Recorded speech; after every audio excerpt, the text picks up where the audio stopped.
வணக்கம்.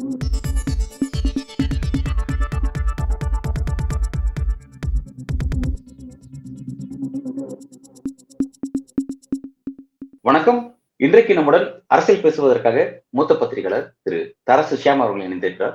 சார் வணக்கம். வணக்கம் அன்பு. சார் அமைச்சர் செந்தில் பாலாஜி அவர்கள் ஒரு அப்டேட் ஒண்ணு. அவர் வந்து விசாரணைக்கு தடையா இருக்காரு அப்படின்னு சொல்லிட்டு அமலாக்கத்துறை சுப்ரீம் கோர்ட்ல அவர் சம்பந்தமான வழக்கு ஹியரிங் வரும்போது ஒரு வாதத்தை முன் வச்சிருக்காங்க. எப்படி பாக்குறீங்க? நான் சொன்ன அரசியல் மாற்றங்கள்ல இதுவும் கூட ஒரு மாற்றுங்க. இது வந்துருச்சுன்னா இது பரபரப்பா போயிடும். என்னன்னா ஃபெயிலியர் ஆஃப் ட்ரையல் பெட்டிஷன் போடுறாங்க இடி. இனிமேல் எங்களால ட்ரையலே நடத்த முடியாதுங்க. செந்தில் பாலாஜி ட்ரையலை சபட்டேஜ் பண்றாரு, ட்ரையலே வந்து ஒழிச்சு கட்டுறாரு, ஃபெயிலியர் ஆஃப் ட்ரையல் அப்படின்னு பெட்டிஷன் போடுறாங்க. அதே சுப்ரீம் கோர்ட்ல இன்னொரு வழக்கு, அது வெஸ்ட் பெங்கால் எஜுகேஷன் மினிஸ்டருங்க, 2.5 வருஷமா உள்ள இருக்காரு. இதே இடி கேஸ் தான். 2.5 வருஷம் கழிச்சு அவருக்கு பெயில் கொடுக்கும்போது கூட கண்டிஷனல் பெயில் மாதிரி எப்படின்னா பிப்ரவரி மாசம் தான் அவர் வெளியில போலாம். அதுக்குள்ள ட்ரையல் கோர்ட் வந்து சார்ஜ் ஷீட்டை போடணும்.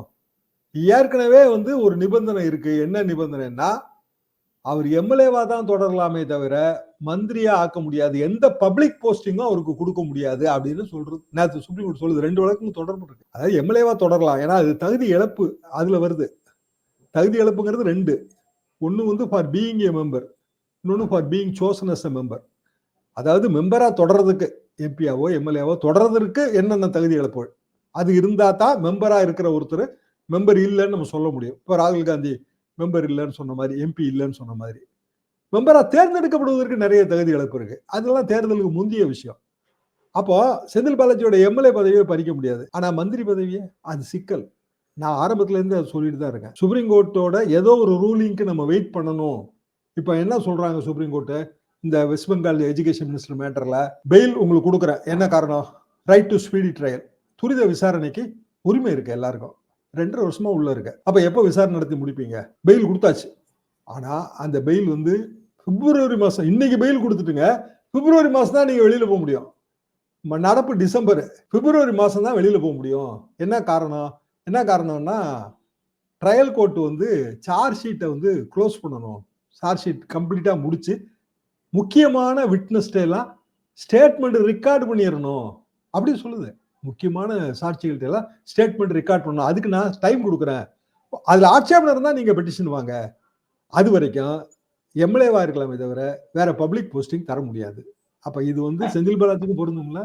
Right sir. இப்ப சுப்ரீம் கோர்ட் வந்து இப்ப வெஸ்ட் பெங்காலோட இந்த மினிஸ்டர் விஷயத்துல இப்படி ஒரு ஸ்டாண்ட் எடுத்தாங்கன்னா, இதுக்கான எக்ஸ்பீரியன்ஸ் வந்து செந்தில் பாலாஜி விஷயத்துல அவங்க கத்துக்கிட்டாங்களா?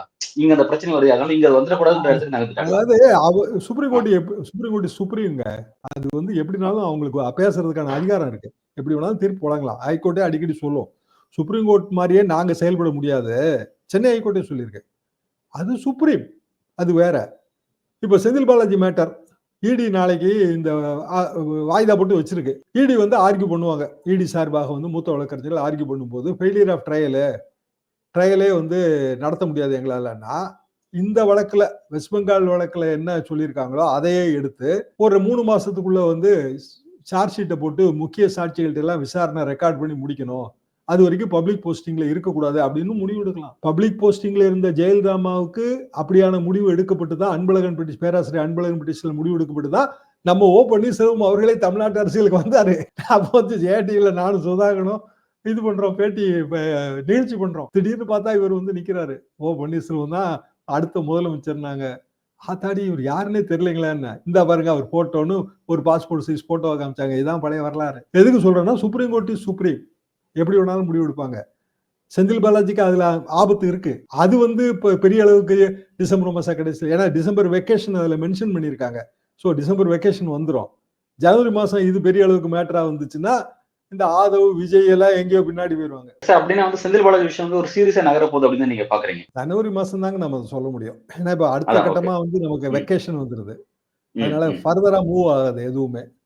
ஜனவரி மாதம் ஃபர்ஸ்ட் வீக் வந்து பரபரப்பா இருக்கும்னு நான் எதிர்பார்க்கிறேன். ஆனா சார், இப்ப செந்தில் பாலாஜி பெயில் பெற்று வெளியே வந்ததுமே வந்து திமுக உடனடியே அவருக்கு அமைச்சர் பதவி கொடுத்தாங்க.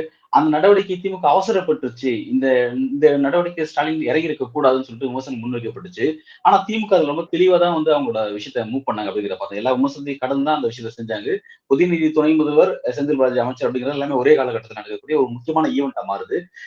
இந்த இன்சிடென்ட் நீங்க எப்படி சார் பாக்குறீங்க? திமுக ஸ்டாண்ட், ஸ்டாலினோட ஸ்டாண்ட் எப்படி பாக்குறீங்க? எனக்கு என்னமோ அது தவறுன்னு தான் நான் நினைக்கிறேன். என்ன காரணம்னா, நியாயமான பெயிலோட நான் எத்தனையோ பெயில் நானும் வழக்கறிஞராக வாங்கி கொடுத்துருக்காங்க.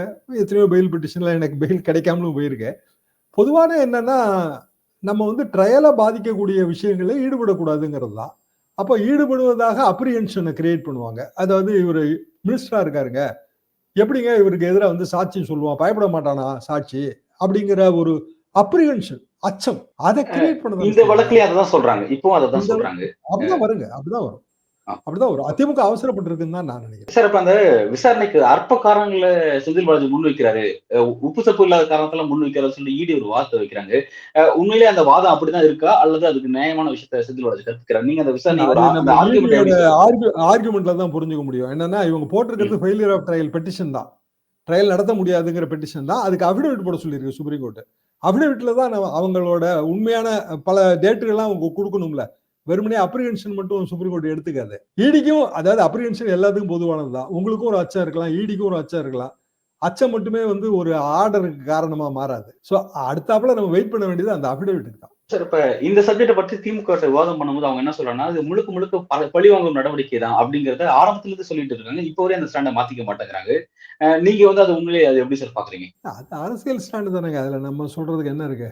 எந்த அரசியல்வாதியா இருந்தாலும் அரசியல் ரீதியா பழிவாங்கப்பட்ட நடவடிக்கைன்னு தான் சொல்லுவாங்க. எனக்கு அதுல தனிப்பட்ட பார்வை எதுவும் இல்ல. வழக்கறிஞரா என்னோட பார்வை என்ன அப்படின்னா வந்து இந்த மாதிரியான வழக்குகள்ல அந்த அப்ரிஹென்ஷன்ங்கிறது வரத்தான் செய்யும், அச்சம்ங்கிறது வரத்தான் செய்யும். சம்பந்தப்பட்ட கட்சிக்கு அந்த விஷயம் அது இருக்கத்தான் செய்யும் அப்படிங்கிறத நீங்க அது பாக்குறீங்க. சுப்ரீம் கோர்ட் அதை எப்படி எடுத்துக்க போகுதுங்கிறது தான் நம்ம பாயிண்ட். இந்த அபிடவிட்ல சொல்ற எல்லா காரணங்களும் சரியா இருந்துச்சுன்னா சுப்ரீம் கோர்ட் வந்து அதிரடியான நடவடிக்கை எடுக்கும். சார், ரொம்ப இத பத்தி பேசும்போது ரொம்ப முக்கியமா ஒரு விஷயத்த முன்வைக்கிறாங்க. கலைஞர் இப்படி ஒரு விஷயத்த செஞ்சிருக்க மாட்டாரு. ஸ்டாலின் வந்து இப்படி செய்றேன்னு சொல்லி இந்த ஒரு ஒரு ஒப்புமை சொல்றாங்க. நீங்க வந்து கலைஞருடைய அரசியல நீண்ட காலமா பார்த்த ஒரு சீனியர் அப்படின்னும்போது கேட்கிறேன். நீங்க கலைஞர் இந்த இடத்துல இருந்தா இந்த விஷயத்த எப்படி கையாண்டிருப்பாருன்னு நீங்க பாக்குறீங்க? கலைஞர் கொஞ்சம் தயங்குவார்னு தான் நான் நினைக்கிறேன். ஏன்னா அவரு ஈவன் ஃபார் தட் மேட்டர் திரு ஸ்டாலின் அவர்களையே வந்து ரொம்ப இப்போ டாப்புக்கு கொண்டு வரதுக்கு எத்தனையோ வருஷம் எடுத்துக்கிட்டாரு. 96ல தான் அவர் மக்களால் தேர்ந்தெடுக்கப்பட்ட முதல் மேயர் ஆனார். அதுக்கே 10 வருஷத்துக்கு மேல ஆகிப்போச்சு. இளைஞரணி தலைவராகி, இளைஞரணி செயலாளராகி அவர் தயங்குவார். ஏன்னா அந்த பப்ளிக் பெர்செப்ஷன் அவர் பார்ப்பாரு. திரு ஸ்டாலின் அவர்கள் அப்படி தயங்கலை, அது உண்மைதான். ஆனா அதுல திமுக சீனியர்களுக்கு கூட வருத்தம் இருக்கும். செந்தில் பாலாஜிக்கு எதுக்கு இவ்வளவு முக்கியத்துவங்கிற வருத்தம் கூட இருக்கலாம். செந்தில் பாலாஜி பதவி அல்லது செந்தில் பாலாஜி பதவி பறிப்பு எல்லாமே திமுகவுக்கு வந்து ஒரு வகையில ஒரு முள் தான், அரசியல் முள். பல்வேறு கேள்விக்கு ஆழமா ஒரு கருத்துல வழங்கியிருக்கீங்க சார் இந்த நேர்காணல்ல. மிக்க நன்றி.